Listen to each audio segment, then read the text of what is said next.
Just imagine standing at the grand entrance of a hall that had been filled with laughter, music, and dreams for months, only to be told in a voice cold enough to freeze all those moments, "Dad, you're not invited. Go away." My heart didn't just break, it shattered into pieces I wasn't sure I could ever gather again.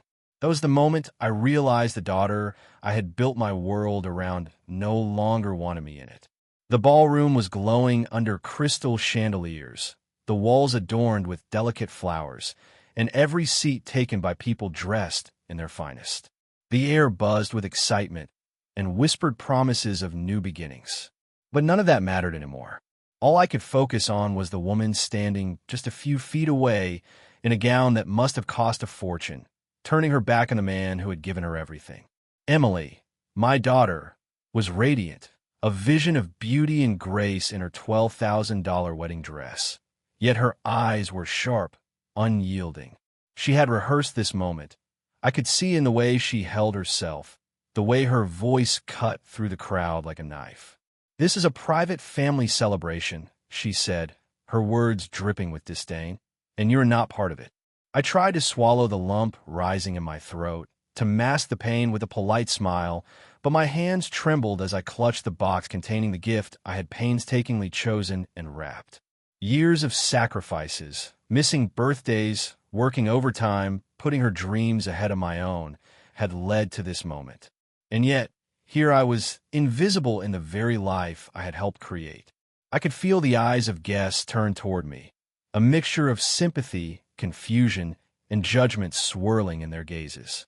Some whispered among themselves, others exchanged awkward glances with their partners. I was a stranger in a crowd that should have been my family. The daughter I had raised was now a stranger too. I wanted to speak, to tell her how much I loved her, how every sleepless night and every dollar spent had been for her happiness. But the words caught in my throat, swallowed by the sting of rejection. Instead, I placed the gift box gently on a nearby table, not wanting to cause a scene or embarrass her further. My fingers lingered on the ribbon for a moment before I turned away. Walking out of that room felt like walking out of my own life. The heavy doors closed behind me with a finality that echoed in my chest. Outside, the cool evening air hit my face, but it brought no relief. I leaned against the wall of the hotel, my breath shaky, trying to make sense of the whirlwind inside me. I replayed every memory, teaching her to ride a bike, helping with homework, attending every recital and game. I remembered the late nights I spent saving for her college tuition, the countless times I put my own needs aside to give her the best. And now, she had erased all that with a single sentence. I felt betrayed, not just by her words, but by the realization that the person I had sacrificed everything for didn't see me as part of her life anymore.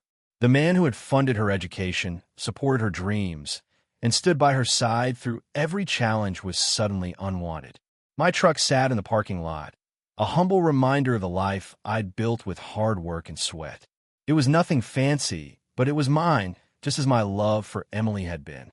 Yet in that moment, it felt like neither was enough. As I sat behind the wheel, the echo of her rejection ringing in my ears, a strange mix of sorrow and resolve settled over me. I wasn't just a man who had been cast aside. I was someone who needed to protect himself from further pain. The night was far from over, but this chapter of my life was closing, whether I wanted it to or not. I reached in my pocket and pulled out my phone, fingers trembling but determined. Years of building my construction business had taught me the value of standing firm, even when the world seemed to crumble around me. I scrolled through contacts until I found the numbers I needed, the caterers, decorators, and vendors who had been hired for the wedding. Each call I made was heavy with emotion, but my voice was steady. This is a formal notice to halt all payments and services related to the upcoming wedding of Emily and Michael. The words felt like a shield, protecting me from the hurt while signaling a turning point. Inside the ballroom, chaos began to ripple through the carefully planned celebration. Flowers were left unarranged, tables remained bare, and caterers hesitated as they received my calls. The guests who moments ago were smiling and clinking glasses now exchanged confused glances, whispers of confusion spreading like wildfire. I pictured Emily and Michael, their faces falling as the reality of the situation sank in. Michael, once so confident, now scrambling to salvage the day, confronting vendors who could only respond with apologies and explanations. Emily, caught off guard by the unraveling of her perfect day, her composure cracking as the weight of what she had done settled in. This wasn't about revenge. It was about standing up for myself, about showing that the sacrifices I'd made were not to be taken for granted or discarded so easily. I had given my daughter everything: education, love, security, and yet here I was rejected and dismissed. The night air was thick with a bitter sense of justice as I started the engine and drove away from the chaos. I didn't look back, but I could see her in my mind's eye, desperate, confused, and alone amidst the crumbling dream she had built without me. I knew this was only the beginning. The journey ahead would be painful, filled with difficult conversations and hard truths. But for the first time in a long time, I felt a flicker of control returning to my life. Emily needed to understand the consequences of her choices, and I was ready to make sure she did. As the city lights blurred past my windshield, I clung to one thing: the hope that somewhere beneath the hurt and anger, the daughter I loved still existed. And maybe, just maybe, this painful lesson would be the first step toward finding her again. The room was quiet except for the steady hum of my phone as I dialed yet another vendor. Each number was a thread I was pulling, unraveling the fabric of the wedding that had so cruelly cast me aside. I wasn't acting out of spite.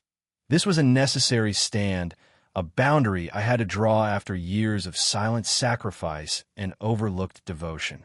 "Hello, this is Mark Thompson," I began, my voice calm but resolute. "I'm calling to inform you that all payments authorized for services related to Emily and Michael's wedding are to be stopped immediately."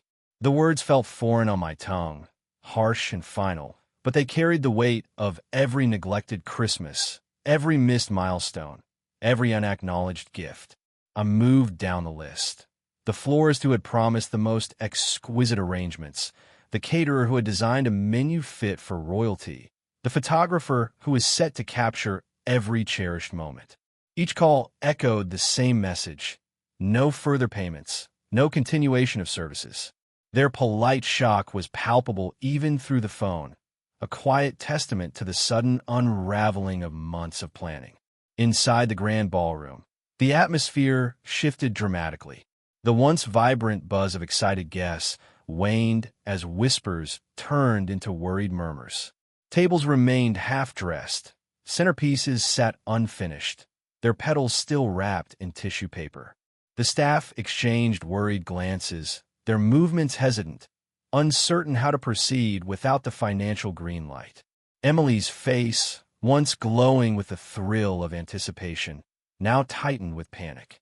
I could almost see her from miles away, her carefully constructed facade cracking under the weight of unexpected adversity. Michael, usually composed and assertive, paced nervously, his attempts to placate vendors and salvage the day falling flat against the hard reality of halted services. It was a scene of unraveling dreams, a slow-motion collapse that was neither dramatic nor spiteful, just the natural consequence of a decision made in the cold light of truth. As I sat in my truck, the night air filling the cab, I reflected on the years that had led to this moment. The late-night shifts, the skipped vacations, the endless sacrifices, all for Emily's future. I had paid for her college tuition, helped with her first home's down payment, supported her through every endeavor with nothing but love and hope in return. Yet, when a moment came for her to include me in the most important day of her life, she shut me out without a second thought. I wasn't angry. I was deeply hurt. I had hoped for gratitude, for recognition of the years I had poured into her. But instead, I was met with cold exclusion. This financial withdrawal wasn't just about money. It was a message, a line drawn to say, "I will not be invisible any longer." The calls continued into the early hours. Each vendor confirmed receipt of the notice, their voices tinged with regret, but understanding of the legal necessity. The flower shop canceled their delivery. The catering company halted their preparations, and the band was informed not to show up.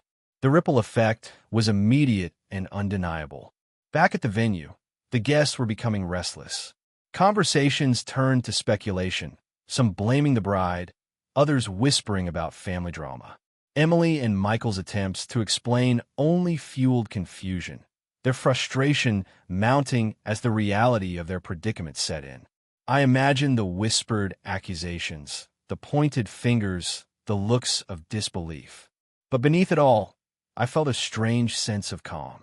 For years, I had been the silent supporter, the one who absorbed every hardship without complaint.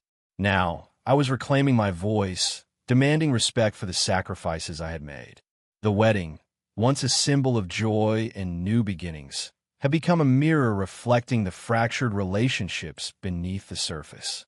Emily's entitlement had blinded her to the value of what she had, and now she was forced to confront the consequences. I didn't expect gratitude or apologies. Not yet. What I wanted was acknowledgement, a recognition that love and support are not infinite resources to be taken for granted. This was a lesson she needed to learn, harsh as it was. As dawn approached, I finally allowed myself a moment to breathe. The weight of years pressed heavily on my shoulders, but there was also a flicker of hope. Perhaps this disruption would open eyes, mend wounds, or at least start a conversation that had long been avoided. I looked out over the quiet streets, the city slowly waking up, oblivious to the storm that had just passed through a single family's life. My phone buzzed with missed calls and messages, desperate attempts from Emily and Michael to reach me, to plead, to negotiate. But I let them ring. This was not a battle to be won with anger or haste. Instead, I sat back, steady and resolute, knowing that sometimes the hardest part of love is letting go until respect is earned. The wedding was unraveling, yes, but so was the illusion that sacrifice should go unnoticed. Tonight, I had taken the first step in reclaiming my dignity, and as the sun rose, I was ready to face whatever came next with the quiet strength forged from years of unconditional love and silent endurance. The phone sat heavy in my hand, vibrating insistently against the dashboard. Emily's name flashed on the screen, each ring a sharp reminder of the chasm that had grown between us. I let it ring, each unanswered call a silent message. She needed to understand that actions have consequences, especially when they cut deep. Days had passed since the wedding debacle, and the silence between us was deafening. I spent hours replaying every moment, every sacrifice, every word left unspoken. My mind wandered back to the countless nights I worked overtime, the holidays spent alone so she could have gifts and experiences I never had. I remembered the tuition checks, the car repairs, the vacations I canceled just to keep the bills paid. All of it had been for Emily, for her future, her happiness. Yet here we were. She had excluded me from the most important day of her life, dismissing years of support and love with a cold, "You're not invited." The sting of that rejection was raw, but worse was the lack of acknowledgement, the absence of any gratitude or understanding. When I finally answered her call, her voice was trembling, laced with desperation and regret. "Dad, please, can we talk?" I didn't mean for any of this to happen. I stayed silent for a moment, the weight of everything settling between us. "Emily," I said slowly, "before we talk, I need you to understand why I did what I did." She was quiet on the other end, waiting. I took a deep breath, steadying myself. "For years, I gave you everything I could. I worked through pain, through exhaustion. Also, you could have opportunities one never had. I paid for your education, helped you with your first home, supported your dreams without complaint." Her voice was barely audible. "I know, Dad. I am sorry. I wanted to do this my way. And that's where the problem lies," I replied. "You shut me out. You told me I wasn't part of your family celebration, like I was a stranger. After all I've done, you didn't even give me a chance to be there." Silence stretched between us, thick and heavy. "I never expected you to fund the whole wedding," I continued. "But I did expect respect, gratitude, a simple thank you for everything. Instead, I felt invisible, like my sacrifices didn't matter." She sniffled softly. "I didn't realize you felt that way." I thought I was making a fresh start, building my own life without the baggage. Building your own life doesn't mean erasing those who helped you get there, I said firmly. You needed to acknowledge the past, not deny it. That conversation was the hardest I'd had in years, but it was necessary. I laid everything out, every dollar spent, every hour worked, every moment sacrificed. I wasn't trying to guilt her. I was trying to make her see the full picture, the cost behind the life she'd taken for granted. Emily's silence was not defiance, but reflection. For the first time, I sensed a crack in her armor, a glimpse of the daughter I remembered before entitlement took hold. "Dad, I'm sorry," she whispered. "I was wrong to shut you out. I didn't understand how much you'd given me." Her words were a fragile bridge back to the relationship we once had. But forgiveness wouldn't come easily, nor would trust be rebuilt overnight. I told her that I was willing to listen, to try and mend the rift, but only if she was ready to take responsibility for her actions. You need to see that life isn't just about what you want. It's about respect and accountability. There was a pause, then a quiet, "I understand." As we ended the call, I felt a mixture of relief and apprehension.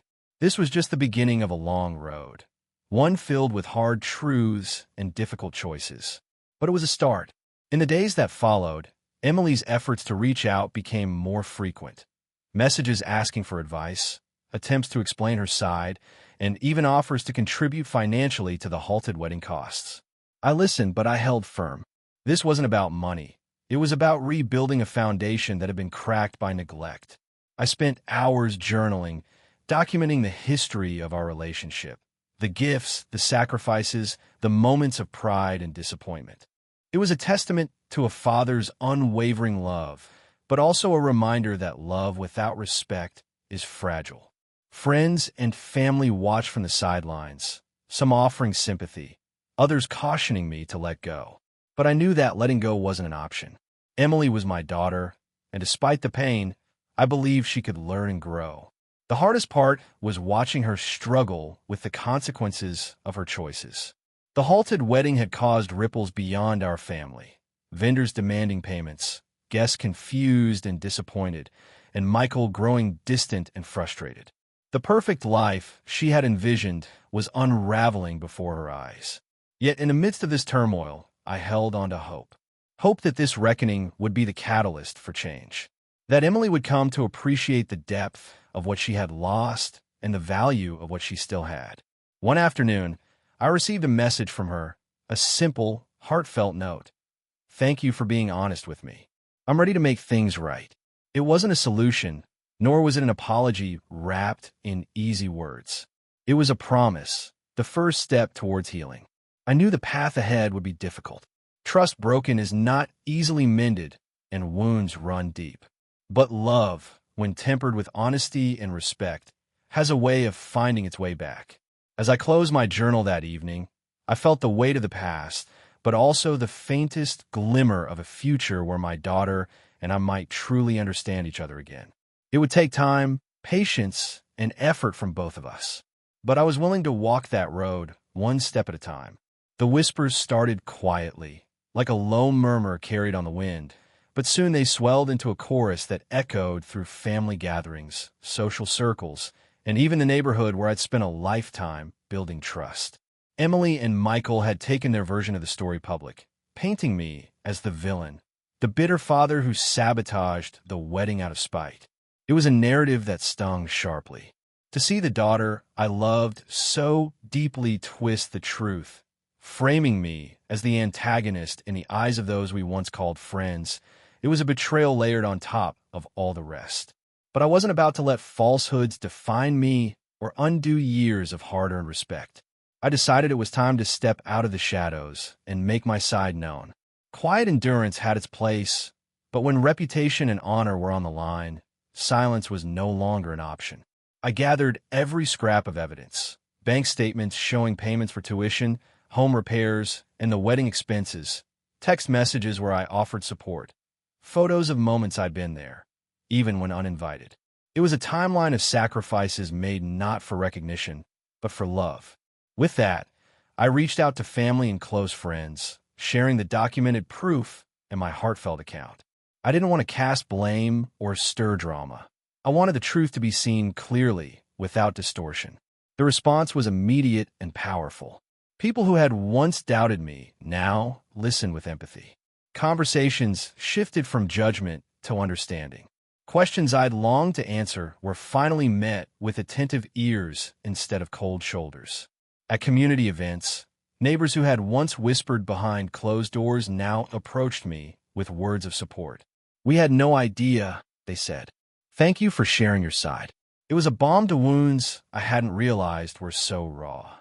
Meanwhile, Emily and Michael found themselves increasingly isolated. The social circles that had once celebrated their union began to distance themselves, uncomfortable with the fractured narrative.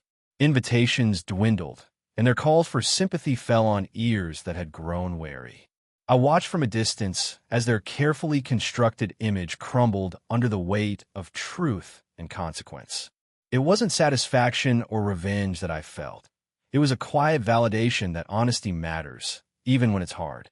In the midst of this, I remained steady, refusing to engage in petty arguments or public disputes. My actions spoke louder than words. The proof was there for all to see.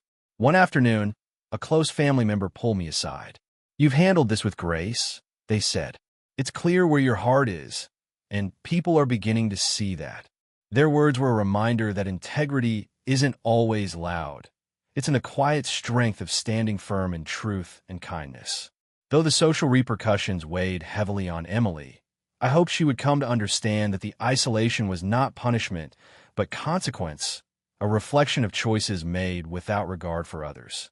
I continued to hold space for reconciliation, even as the distance grew. True healing, I knew, required more than proof and explanations. It demanded humility, accountability, and time. Through it all, I leaned on the support of those who believed in me, drawing strength from the renewed bonds that had weathered the storm. The community's shift in perspective was a subtle but powerful reminder that truth, when shared with courage and compassion, can mend fractures wider than family alone. As days turned into weeks, the tension eased, replaced by a cautious hope. The path forward was unclear, but the foundation of honesty had been laid. I kept my door open, ready to welcome Emily back when she was ready to face the reality she had helped create. And though the road ahead would be long, I was no longer walking alone. The silence between Emily and Michael had grown louder than any argument. What once seemed like a united front against the storm had fractured under pressure. Michael, ever conscious of his family's reputation and future, began to distance himself, not with anger, but with a quiet pragmatism. The perfect picture they'd painted was cracking, and he chose to protect his own name rather than stand in the crossfire. I heard through the grapevine that he was spending more time away, focusing on his work and their new home, leaving Emily to face the fallout alone. It wasn't my place to judge his choices, but watching Emily navigate that loneliness stirred a complex mix of emotions, sorrow for her pain, and a cautious hope that this might be the wake-up call she needed. The day Emily finally reached out to me was etched in my memory. Her voice, usually so confident and sure, was fragile and uncertain. "Dad," she said, "I've had time to think about everything about how I treated you and what I lost. I'm sorry." Those words weren't just an apology. They were a bridge extending across the chasm that had separated us. Tears welled up as I listened, the hurt of the past mingling with the hope of a new beginning. "I'm willing to forgive," I told her. "But forgiveness doesn't erase what happened. It means we start fresh with honesty and respect." She agreed, her voice trembling with the weight of that promise. We spoke for hours about mistakes made, lessons learned, and the path forward. It wasn't easy. Old wounds surfaced, and there were moments when doubt crept in.